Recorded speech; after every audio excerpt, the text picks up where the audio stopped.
The rising point of the sun, the easternmost point. Based in the formula, the sun's rising point is at the coordinates, equals 90 degrees east plus long. Chord. Greenwich equals 90 degrees plus 22.5 degrees equals 112.5 degrees east. The exact location at coordinates 0 degrees north 112.5 degrees east is Tanjung Andan, Ambalao, Sintang, West Kalimantan. To prove this study, the location must meet the characters as stated in the Al-Kahf 90 verse. Until when he comes to the place where the sun rises, he finds the sun rising on a people whom we did not make for them, the people, from under him, a covering Arabic equals Sitra. Several previous interpretations concluded that this area must have been in a desert without trees, where the sun shone directly on these people, so that at first glance it would not be suitable for the area of Sintang, which was full of forests Jannah. However, this interpretation is still in the form of perception prejudice, whereas we believe that the Quran partly explains some of the others, and some of it strengthens others. In which verse do we find an explanation for the phrase, "We did not make for them from under the sun a covering"? The only explanation for sun exposure can be found in the following verse. For now don't let him get both of you out of Jannah, causing you to be harmed. Surely you will not starve in it and will not nag. And surely you will not feel thirsty and will not be stepped by the sun's heat in it. QS 2117-121. That is, the verse describes two conditions at once, before and after, as follows. Before committing an offense, Adam was in the Jannah garden forest, not naked and protected from the heat of the sun. Adam and Eve's bodies could not feel the heat because the shade covered the whole Jannah. After committing an offense, Adam became naked and not protected from the heat of the sun. Even though they were in the wilderness, when they were exposed to the sun, their bodies felt hot. It was this post-violation situation that Zulkarnain encountered in Sintang. Zulkarnain wants to explain to us a cause origin, that it was at this location that Adam was sent down. The phrase, without a covering, is a synonym for exposed, naked. Until now, there may not be found inscriptions or other archaeological findings that can be evidence of this study. However, according to the beliefs of all Dayak tribes, especially those in the interior of Kalimantan, which were passed down from generation to generation, their ancestors were sent down from the seventh heaven to this world by means of a vehicle called Palangka Bulau. Palangka means holy, clean, as a holy stretcher, a holy axle of gold that descends from heaven. Palangka Bulau, as believed by the Dayak people to be made of gold, has similarities to the Vimana, which is mentioned in ancient Indian Vedic texts. So according to the strong belief of the Dayak tribe, they are the original tribe of Kalimantan, they are not immigrants, and Adam was the first human to become the ancestor of the Dayak people who were sent down in Tantanpurik Pamachuan, who were given the name, Antang Bahila Bulau or Tunggal Garing Janjahunan Laut. From Antang Bahila Bulau, two brave men who Menteng Ure Mamat named Lambung or Maharaja Bunu and Lanting or Maharaja Sanjan were created. From this story, there is an agreement with the story of Adam in the Bible and the Quran, which has two children, namely Kabil and Abel. So, from this study of the Quran, the belief of some parties that Adam came from the archipelago, obtained additional corroborating evidence. Etymological study. The original name for Kalimantan is Borneo, from the same origin as Brunei, which in Sanskrit is called Buruna, which means embryo, pregnant woman, child. Very learned Brahmin, human beings who have high intelligence, describing the superiority of Adam as mentioned in the Quran, that Adam mastered the knowledge of names. This means that in Borneo, this was the beginning of the incidence of the first highly intelligent man, namely Adam. While the name Kalimantan itself, etymologically can be interpreted as follows. Kali, the goddess of time, goddess of immortality, reminds us of the Kuldi which the devil calls the secret of immortality, censure, reproach, insult, kind of clay. Hamadan equals black mud, black color. Mantan comes from the word manthani, which means vessel, container, vessel. The etymological study of the two words further strengthens the evidence that Adam came from Borneo and the archipelago as the land of the rising sun. DNA study of Indian and Dayak tribes. DNA testing of fossil human bones in the Amazona region found that the Indians have the same DNA as the Polynesian race. The Dayak tribe also has Polynesian DNA, in addition to other cultural similarities. Among other things, From the use of large bird feathers that they wear on their heads, decorating their faces with graffiti on their faces and so on when carrying out traditional and artistic performances. This finding becomes a big question. How do American Indian tribes have the same DNA as the Polynesian races that are located so far away? How do they migrate? Did they really migrate or did they both inhabit a large, sinking continent? Until now, it is believed that the migration caused by the big floods that hit the peninsula, Sundaland, is the most logical answer to explain it. In the past, the Sundaland region was integrated with the continent of Asia to Borneo, Sumatra, and Java, before the flood submerged it and made it thousands of small islands in the Pacific Ocean, about 15,000 to 7,000 years ago. Enoch or Prophet Idris is the seventh-generation descendant of Adam, son of Yared bin Milail bin Kenan bin Anasib bin Saith bin Adam as. Prophet Idris is the first descendant who was blessed with prophethood after Prophet Adam as in Prophet Sias as. In the Book of the Prophets in the Al-Quran by Afif Abdul Fattah, which quotes a number of scholars' statements, it is stated that the prophet Idris was born in Munaf, Memphis, Egypt. He then preached to broadcast religion to the territory of ancient Iraq. But, some argue that Prophet Idris was born and raised in Babylon. Quoting the opinion of Sami Abdullah al-Maglutz, Abdul Shukur al-Azizi wrote that the prophet Idris was the prophet Sits or descendants of Kabil, the son of Prophet Adam as, in the ancient Iraqi region. In this context, there are historians who suspect that the word, extermination, written in the Book of Enoch actually refers to Bani Kabil. Allah SWT also gave 30 mushaf, shuhuf, as provisions to be taught to his people. Several scholars said that the prophet Idris has received the nickname from Allah SWT in the form of Asadul Usid or the lion of all lions. The nickname was given because of his courage. In the book, as quoted by Abdul Shukur, it was stated that the prophet Idris was one of the prophets who had many features. Prophet Idris is known as a very clever prophet, the person who first created writing and invented writing instruments, was good at drawing, sewing, and an astronomer lived in the Garden of Eden which is located in Lemuria, Mu, of the Pacific Ocean and the archipelago. The continent of Lemuria, which disappeared 250,000 years ago due to a gas explosion under the continent. In 2004, several independent scientific studies confirmed this explosion. One scientist actually said there was an explosion at that time. Others said there was another catastrophe based on the massive drop in oxygen on planet Earth. Enoch is thought to be closer to the generation of the prophet Noah, who may have placed himself in the same region as Noah. It is generally recognized by scientists and those familiar with Earth's esoteric history, that floods occurred about 12,000 years ago. Many believe the ark landed in the Middle East, but that doesn't mean that Atlantis was close to the Mediterranean. Some archaeologists place Atlantis close to Greece, but not all. Those who are not restricted to orthodoxy, such as John Anthony West, Robert Schoch, Graham Hancock, Robert Bouval, Michael Cremo, and other scientists who know that the history of ancient Egypt and the legend of Atlantis are very different. Plato wrote that the continent of Atlantis was outside the Pillars of Hercules. Scientists still have not provided a picture of ancient civilizations that were able to build Egyptian pyramids with stone, and today humans are unable to build them. During this time, the Catholic Church rejected Plato and supported Aristotle because Plato was more mystical. Mysticism implies that individuals have the ability to enter the divine stream or have a direct relationship with God. This, of course, is considered absolute by the Catholic Church, which is afraid of being eroded by its power and authority. In Islamic translation, Aristotle's manuscript translated by Roger Bacon slowly began to be revealed.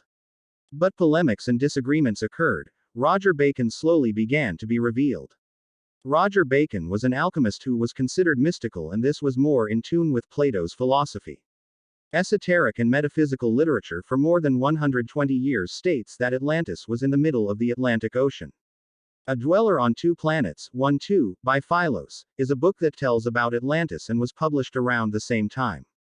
Edgar Cayce not only described Atlantis but also said evidence would be found around Bimini.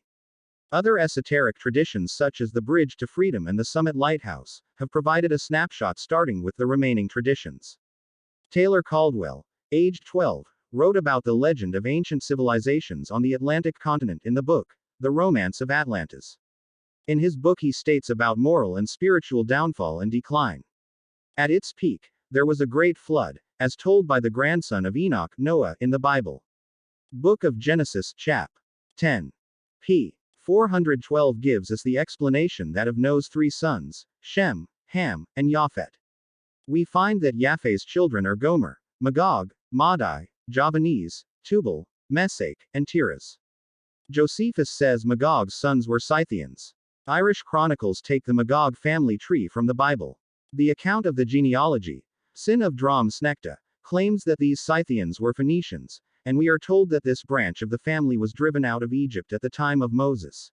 He walked through Africa for 42 years, and dwelt in the lake of Salivate to the altar of the Philistines, and between Ruzakata and the mountains of Azure, and he came by the river Monlon, and by sea to the pillars of Hercules, and by the Tuscan Sea, and he settled in Spain, and settled there many years growing and developing. From all these facts it appears that the Irish population came from the west and not from Asia, that it was one of the many waves of population pouring out of the island of Atlantis, and here we find an explanation of the problem which has puzzled Aryan researchers. Since Ireland is a long way from Punjab from Persia, Greece, Rome, or Scandinavia, it will follow the Celtic waves of migration that must have originally sent it out of Central Sanskrit. But it is now confirmed by Professor Schleicher and others that the Celtic tongue denotes a distinction from Sanskrit, and that it is closer to Latin than any other Aryan tongue. This is fully explained in any theory of the origin of the East Indo-European race, but it is very easy to understand if we acknowledge the Aryan and Celtic migrations as coming out around the same time from ancient Atlantis. We have seen their history of claiming immigration from the direction of Atlantis before the flood, with no record that the Irish were then destroyed by the Great Flood. From the Formorians, who came before the flood, to Milesia, who came from Spain in the historic period, the island is continuously inhabited. This shows that this legend does not come from Christian sources, as the Bible record was understood long ago to imply the destruction of all that lived before the flood except Noah and his family. Confirms the view that the flood was a local disaster, and did not drown the entire human family. That the arrival of the Formorians before the flood, that the great catastrophe was relatively recent, that is, since its inception in Ireland. That is, the flood was a local disaster, it must have happened somewhere not far from Ireland had come to their knowledge. Everyone by then could almost have heard on that day of the local disaster taking place in the heart of Asia. There is ample evidence that the Old World recognized Ireland as having a very ancient civilization. In Sanskrit it is referred to as Hiranya, island of the sun, that is, sun worship. In other words, as the center of religion shared by all the ancient races of Europe, Asia, Africa and America. It is believed that Ireland is the Garden of Phoebus, from Western mythology. The Greeks called the Irish the Holy Isle, and Ogygia. Nor can either, said Camden. Why should they call it Ogygia, except perhaps, from its beauty, because the Greeks called it no Ogygia except what is very ancient.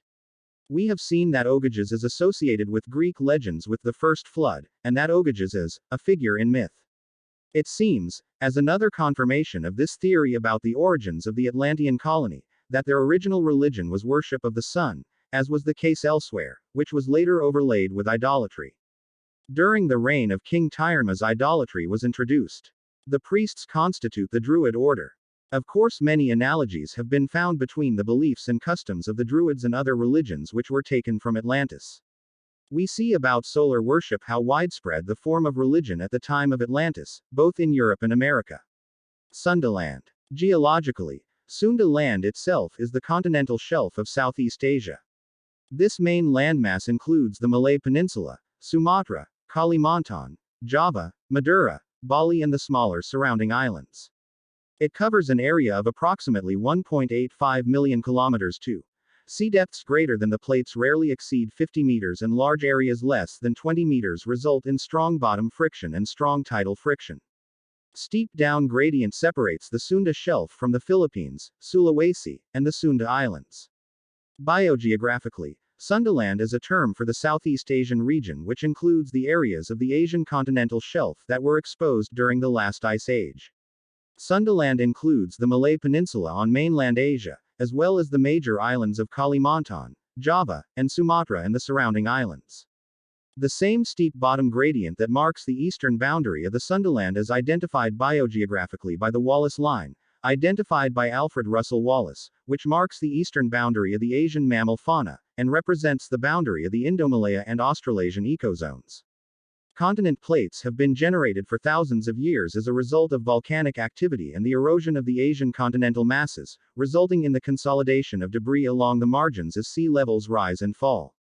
The sea between the islands covers the edge of the plain, which is characterized by low seismicity, low isostatic gravity anomalies, and no active volcanoes with the exception of Sumatra, Java, and Bali, which, when connected to the Sunda land, have a geological history from a young age of Sunda. Archorogenic systems, i.e., Mount Sunda. During the glacial period, sea levels fell, and the large expanse of the exposed Sunda shelf made the plains marshy.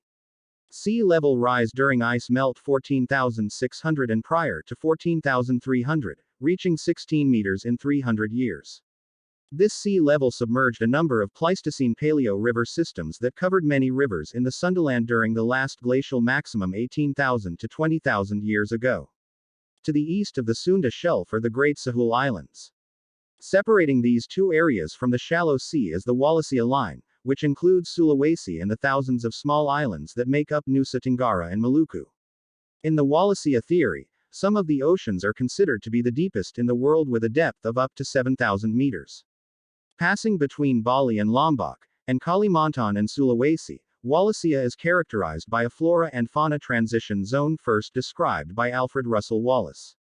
The complex history of island formation in the Sunda Shelf and altered bridge connections with mainland Southeast Asia has resulted in high levels of endemism and local distribution of discontinuities, i.e., biogeographically based areas that have resulted from these changes.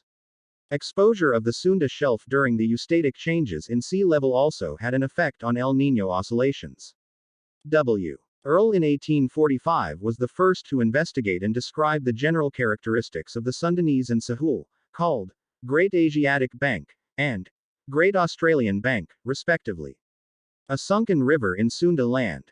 Shorelines are drawn on a map of Southeast Asia and a river line that is currently submerged. In this figure depicts the surface. The sea is below 120 meters from it currently. This level reached around 17,000 years before the present. The paleo river systems of the Sunda Shelf are extensive submerged river systems that extend the present-day river system and can be interpreted to follow the lowest topography in the downward slope direction. During the driest period of the Pleistocene era, about 17,000 years BP, about 4 distinct catchments formed Malacca, Siam, and the Sunda river systems. The Siam river system consists of a northern and a western part. The northern arm extends the Chao Phraya River towards the Gulf of Thailand.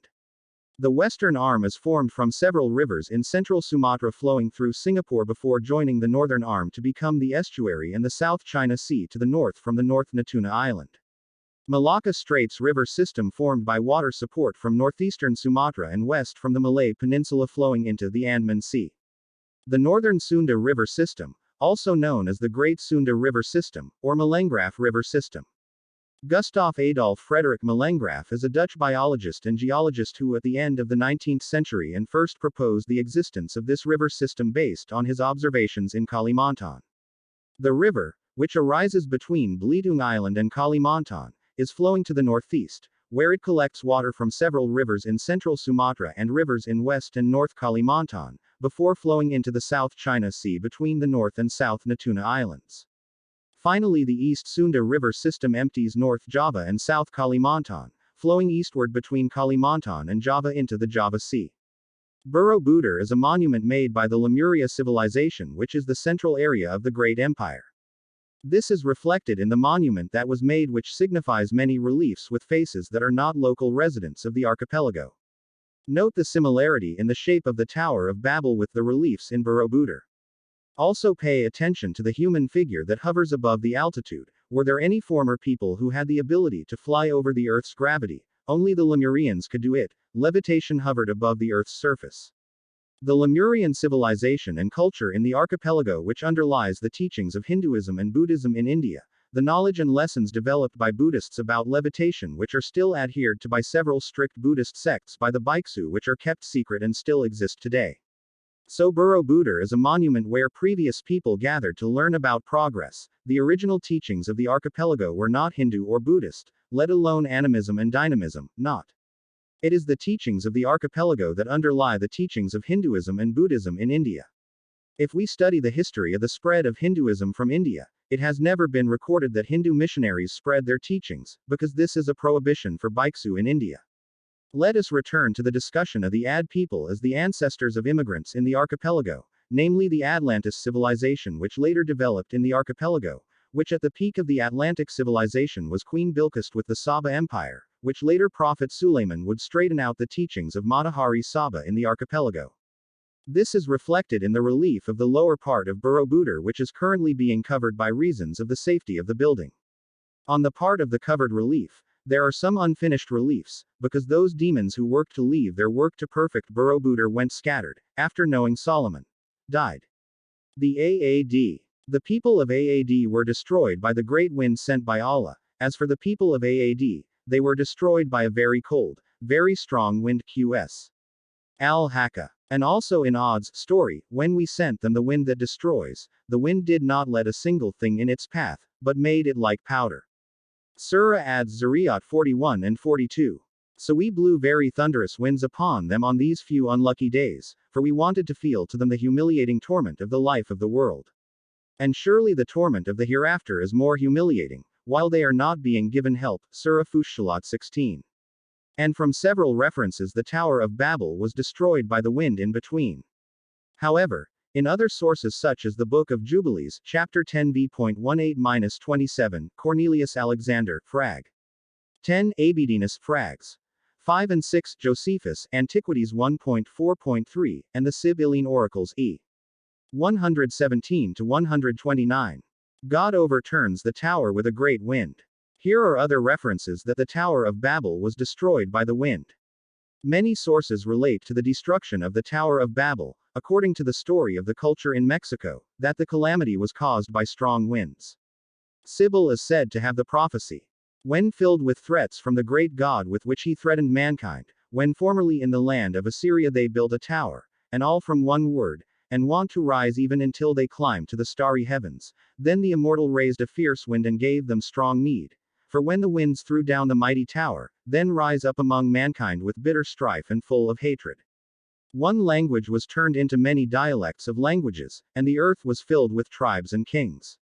The Babylonian story, as told by Abedinus, says that once human civilization built a tall tower which is now Babylon, and when it was near heaven, the gods sent the winds and ruined the whole plan.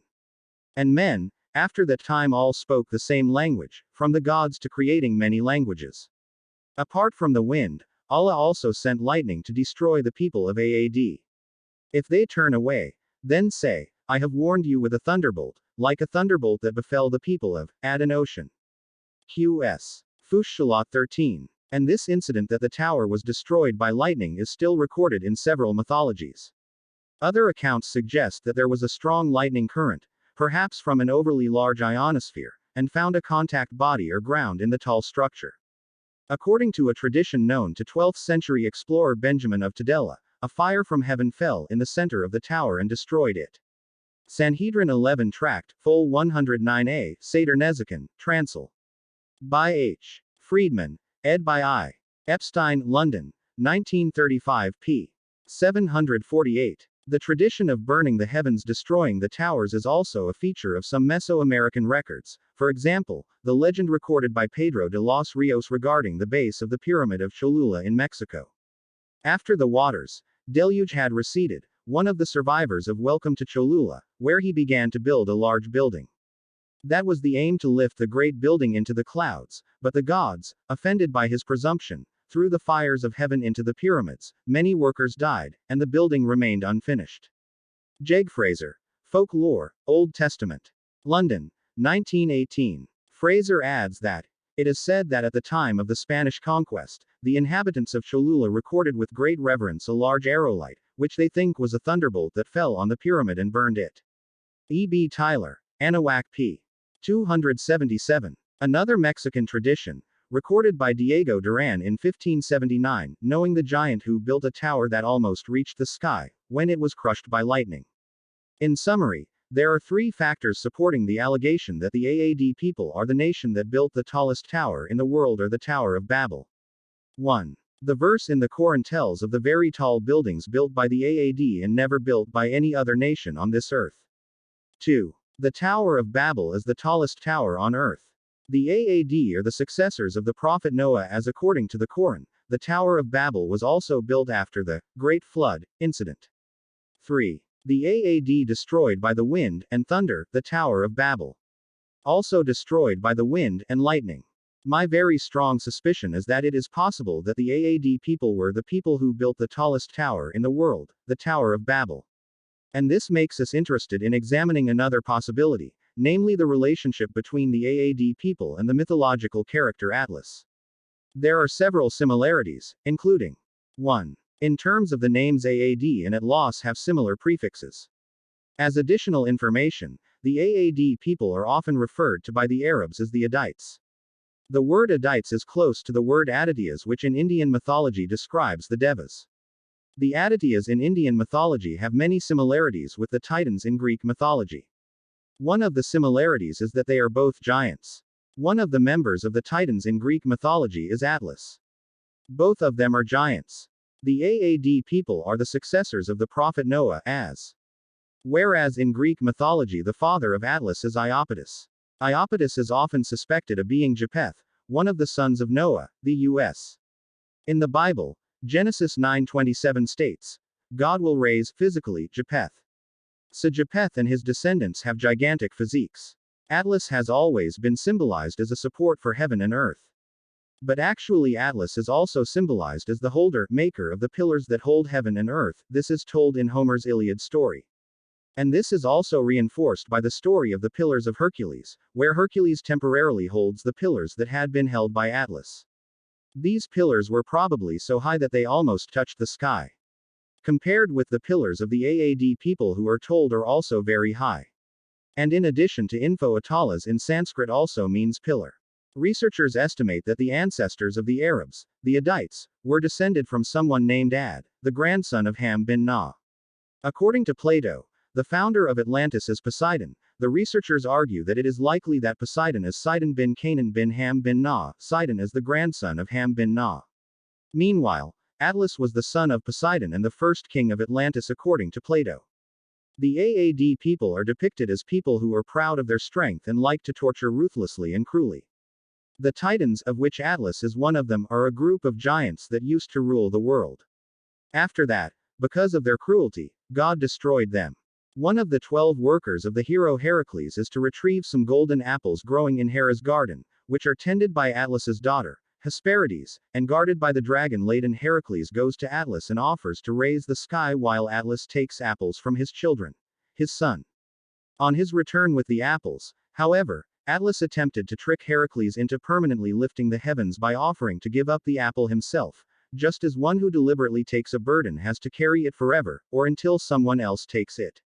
Heracles, guessing that Atlas didn't mean to return, pretended to agree to Atlas's offer, only asking that Atlas took up the sky again for a few minutes so Heracles could rearrange his robe like a pillow on his shoulders. When Atlas put down the apple and took the sky on his shoulder again, Heracles took the apple and ran. In some versions, Heracles instead built 2 great pillars of Hercules to hold the heavens away from the earth, freeing Atlas just as he freed Prometheus. Homer's Iliad. Easy read, with Homer's description of Atlas, holding tall pillars that guard the divided earth and heaven. Robert Graves. Iapetus has been identified with Japhet, the son of Noah, by virtue of their similarity of names and an old Jewish tract tradition, which made Japhet the ancestor of the Greeks, Slavs, Teutons, Dravidians. See Josephus, Antiquities of the Jews. Iapetus is associated with 11th century theologian Yaheth Matthew Poole and more recently by John Pearman Brown. The Bible, Genesis 9:27, may God enlarge Japheth, and let him live in Shem's tents, and let Canaan be his servant. Atlas itself, according to Plato's Critias text, is the king and the first son of the founder of Atlantis, Poseidon. In this mountain lived an ancient human named Evenor, and he had a wife named Leucippe, and they had their only daughter who was called Cleito. The girl had already reached maturity when her father and mother died, Poseidon falling in love with her and having intercourse with her, and breaking the land, covering the hills where she lives all round, making the alternate zone of sea and land larger and smaller, circling each other. There are 2 earths and 3 waters, which he ignites by puncturing them, each of which has a perimeter far in all directions. The center, so that no one can get to the island, for ships and shipping does not yet exist. He himself, being the master, found no difficulty in making special arrangements for the central island, brought 2 springs from beneath the earth, one warm water and the other cold, and made every variety of food grow abundantly from the land. He also raised 5 pairs of twin boys, and dividing the island of Atlantis into 10 parts, he gave to the firstborn. Fix his mother's dwelling and the ration around it, which is the greatest and the best, and make him king over the rest. The other he made princes, and gave them power over many people, and large territories. And he named them all. The oldest, who was the first king, was called Atlas, and after him all the islands and seas were called Atlantic. Atlantic in ancient Greek means, island Atlas. Let us examine his story above in the word Poseidon. The Sunda land continent is a continent that has 3 large islands as mentioned by the plateau, namely the island which now forms the islands of Sulawesi, Java, Sumatra and Kalimantan, which used to be one unit and one continent.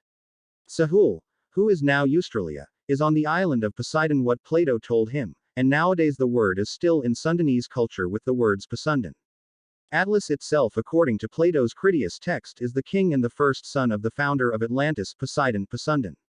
Note again about, on this mountain lived an ancient human born named Evanor, and he had a wife named Lucip, and they have only daughter who is called Cleito.